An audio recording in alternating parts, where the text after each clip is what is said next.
$20 lang. Where? Dito? Soil. Ah, yung soil. Oo, pwede. Paglagay mo nga nandito ng mga ano, diba? Kaganda ng flowers, oh. Yan. Magkano yun? 39. Full sun. Eh, hindi naman kailangan ng...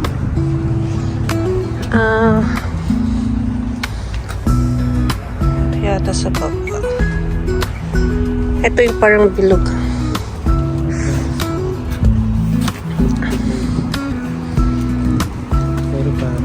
Nakasabit. Oh, ay maliliit na flowers. Ang cute. Ito parts sun.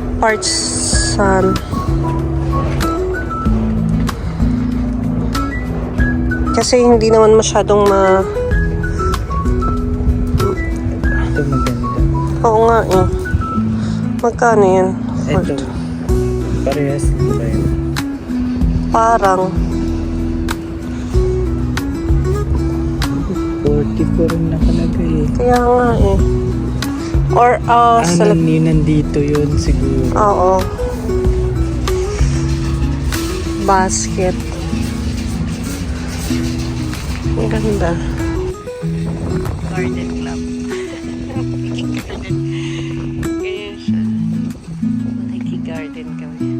Oh, gusto ko tayo alam parang fern lang yan.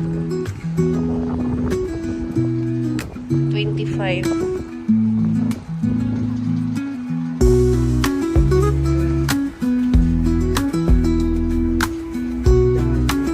Dahlia ba yan? Ah, summer visa.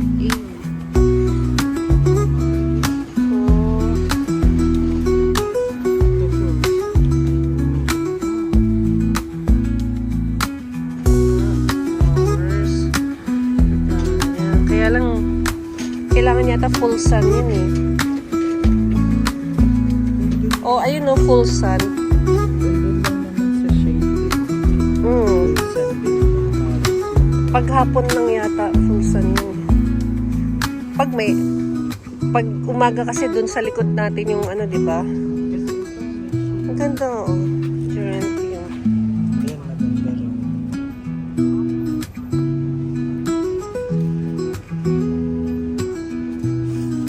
Sa'yo yata. Ayun mo, parang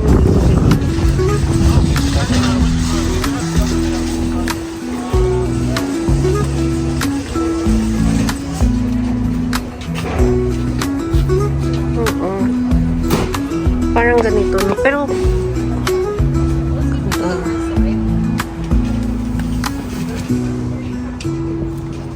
oh, parts sun, ano lang siya.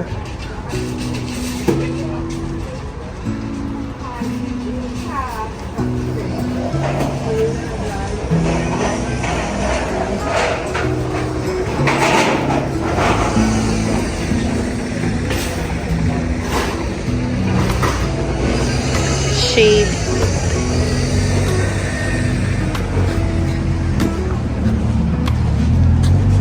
Ano sa tingin mo? What do you think?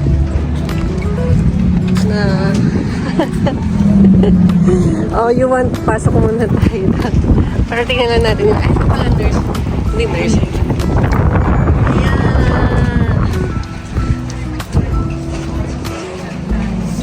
Kaya nga, oh, red na red, oh. Parang hindi nyo nandoon full. Mabango. Ganda. English lavender. Magkano ganyan? Oo, maganda yan.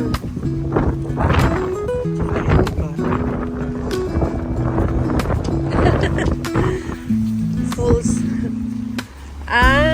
Ano? Matawag dyan? Oo. Yeah, magkano ganyan? 30. Ito paano pa lang, oh. Apricot tree. Ayan, kasya yun dun, di ba? Parang magkasilaki nga lang siya, eh. Oo, may sarili na siyang ano, eh, no?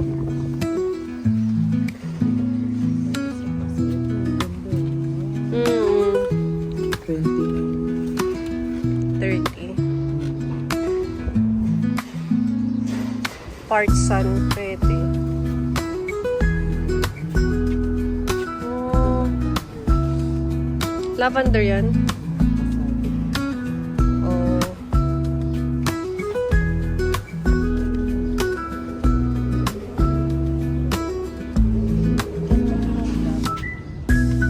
Spanish lavender.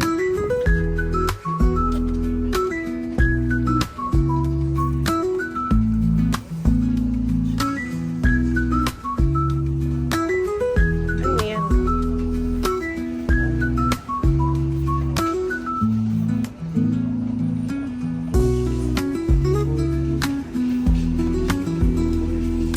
Ito Spanish lavender. Spanish lavender. Ay, may bees. Worker bees. Oo.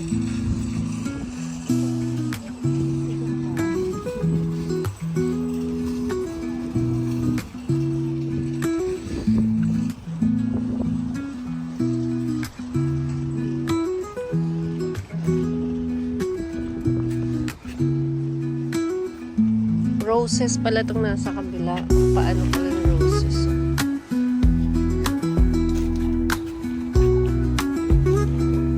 Oh, may thorns. Kaya roses. Ano yan? Oh. Lily. Alam mo ito, bakit ito dun? Sa labas.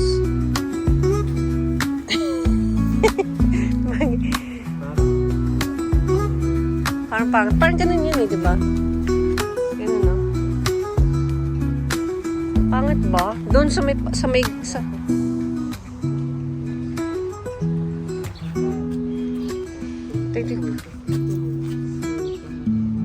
Hindi ito, paano na yun, no? Ayun yun, no?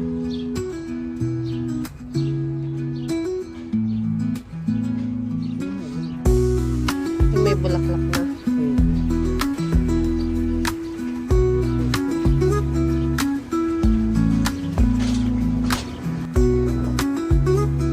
Magka-garden ka. Ano yun? Oh.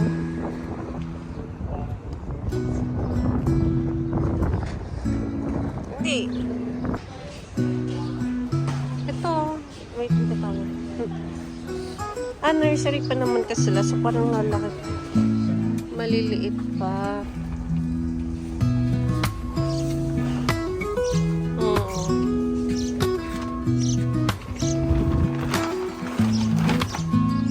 Ito yata yung mga ano lang. Ito. Ano ba to? Midnight purple.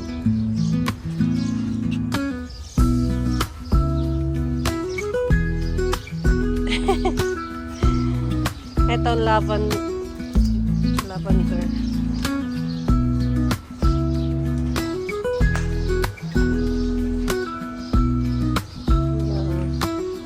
Wala na. Magkano conscious.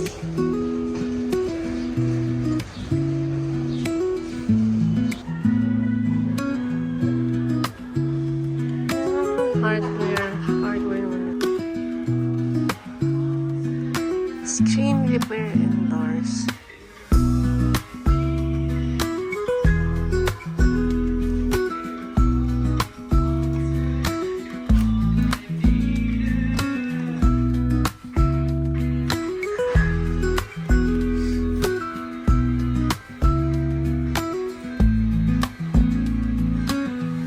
Paano naging ito? Ay, papatch mo lang. Kasi ito.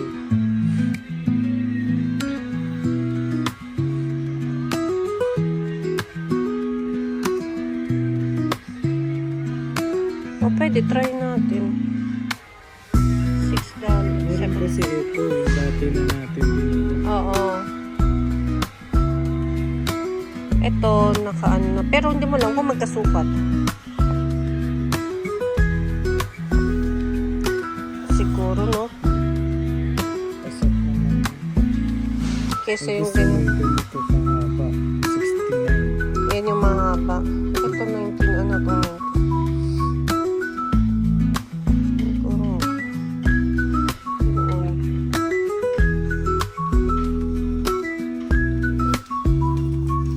Let's try.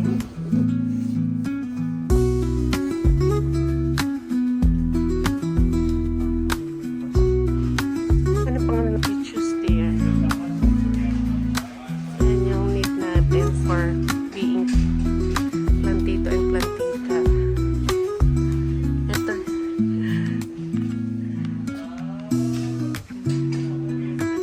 Yan. Yan. Tignan mo mga bibili mo. Nadi, gloves. Ito yung gloves. Oo. Ayan guys.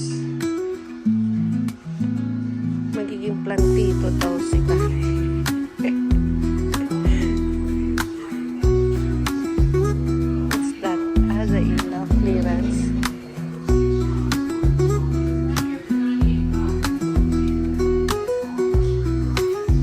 Parang ganyan lang yung ano nila, oh, clean up something. Ganito lang. Parang black ano lang din po.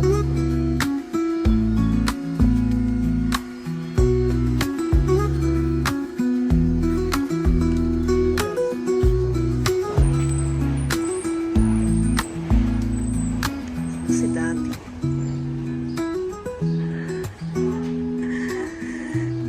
Ayan, flowers, ah.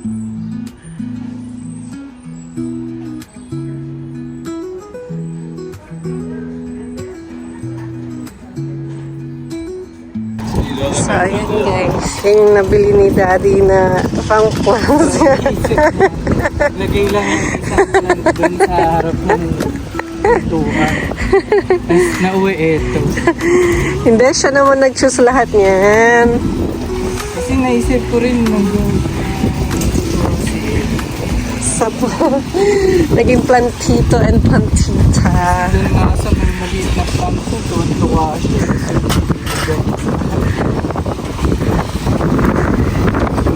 Dito yan. Oh, dito. Ano niya kay Lola niya. Plantito. Here. Ayun no.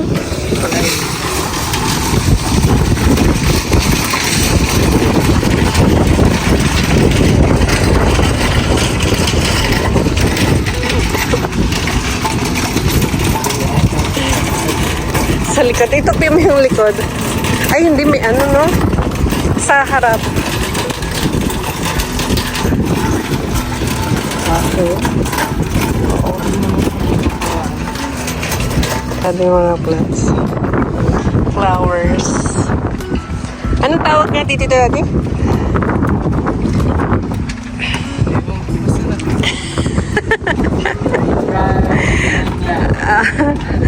Hydrogens, whatever. Ito, may ganito sa ano.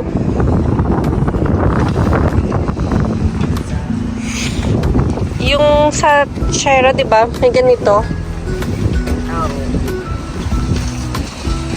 yan naman pinagsama-sama. Pinagsama-sama sa parang bouquet.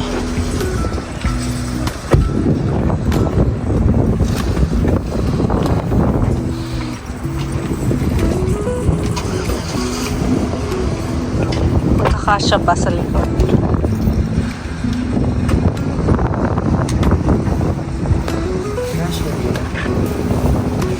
Ayan.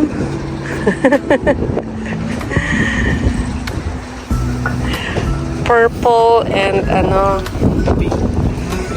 Color favorite color ni Erin.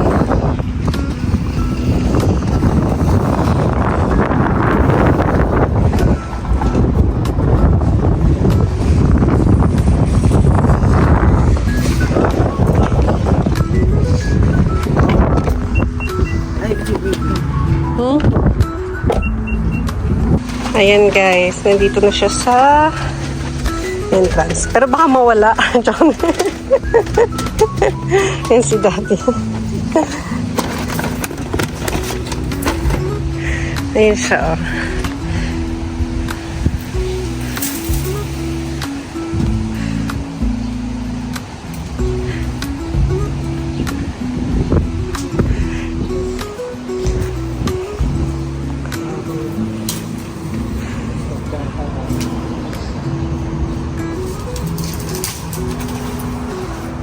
Pinagardinero. Happy Father's Day daw.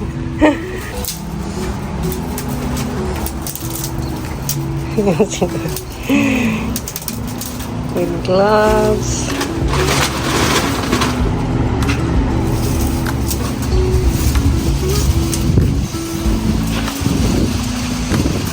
Pero mahangin. Ito yung isang halaman.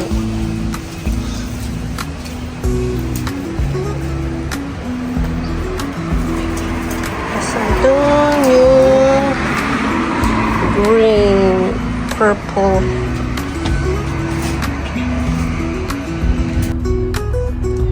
Hi guys, so ayun, si Daddy nag-gardening dun sa bahay muna.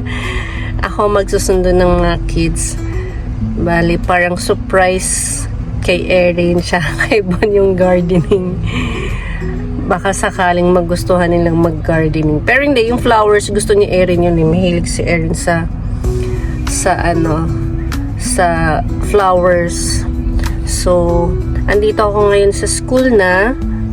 Kasi, nagkataon, nagbago yung schedule ni Daddy. Kanina lang rin niya nalaman. Mabuti hindi pa siya nakabihis. Pagtingin niya sa schedule, nagbago pala, naging off siya ngayon, so tomorrow na ulit yung duty niya.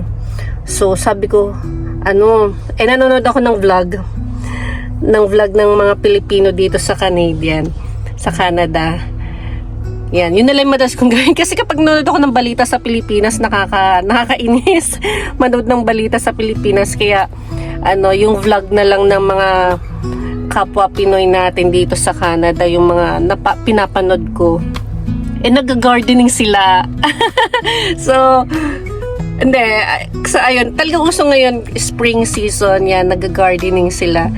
So, sabi ko kay Daddy, punta tayo sa Home Depot. May malapit kasing Home Depot nga dito.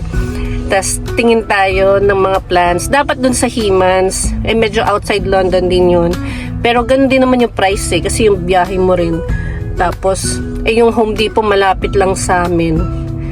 Tapos yun nga, na-meet pa namin yung mami nung dating classmate ni Erin doon sa Knollwood. So, nakilala niya kami.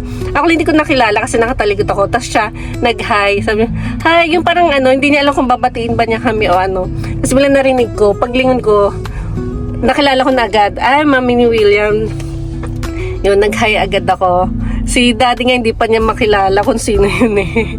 Hindi siya makapagsalita nun kasi hindi niya ma-distinguish kung kaninong nanay siya. Naalala ko agad na yun yung nanay ni Sofia tsaka ni William, yung mga kalaro nila Bonchi at Erin. So dun siya nag-work sa Home Depot dito sa Argyle, sa East End ng London. Tas nandun sila sa Knollwood, medyo malayo din yung niya. So, ayun, nagkamustahan na. Sabi ko, dito na kami lumipat. We transfer here. That's why Bonchi and Erin is already here in the Prince Charles na. Then yun, sabi ko kung nandun pa rin sila, William. So, sabi niya, nandun pa rin daw. So, ayun, feeling Canadian si Daddy ngayon nag-gardening. Nag-gardening doon. Mamaya, surprise natin yung mga kids kung magugustuhan nila. Si Bonchi kasi puro iPad ang ginagawa. So, ayun, let's see. Ayun yung school nila. 3:13. So, 3:20, pwede kong sunduin sila, Erin and Bonchi. So, yan, ito yung parking area doon. Pero malaki siya doon sa kabila. Mas malaki siya compared dun sa previous school nila Bon at Erin. Kasi yung sa previous school nila, maliit lang. So parang magkakakilala lang yung mga talagang tao doon. Tapos parang, yun nga, di ba yung sa kindergarten nila Erin, parang 20 lang sila doon. Eh dito parang 40 yata kasi sa dami. Malaki kasing area rin to, yung Prince Charles. Parang ano siya, etong mula doon sa Dundas na, tas hanggang doon sa parang medyo part ng Trafalgar. Parang talagang ano to mga bahay-bahay talaga siya. Pero maganda dito kasi parang ang daming trees. Look oh, diba? Ang daming trees. Kaya natutuwa ako, parang pag humahangin, para kang nasa ano, yung palabas na ano, Twilight. Ganun siya, ang ganda. Parang fresh air, wow.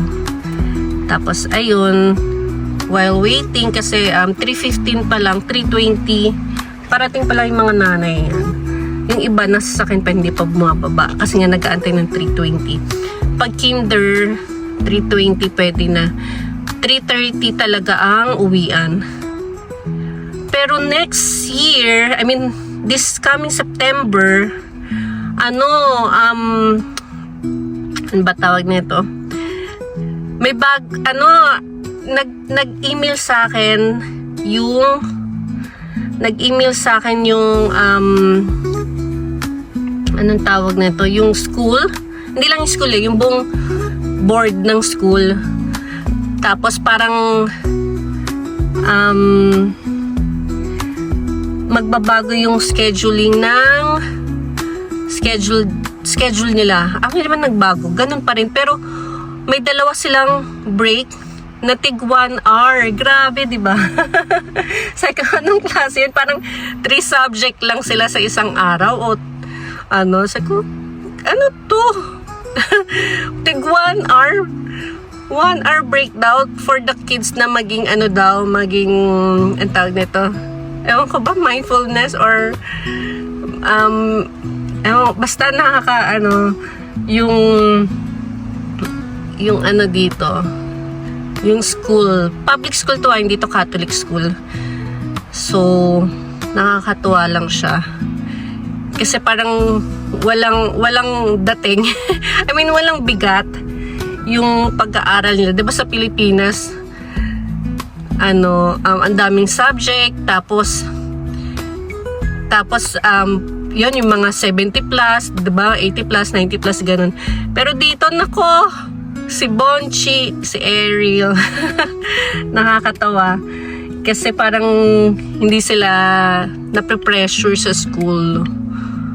Yeah. Walang ka-pressure sa school nila.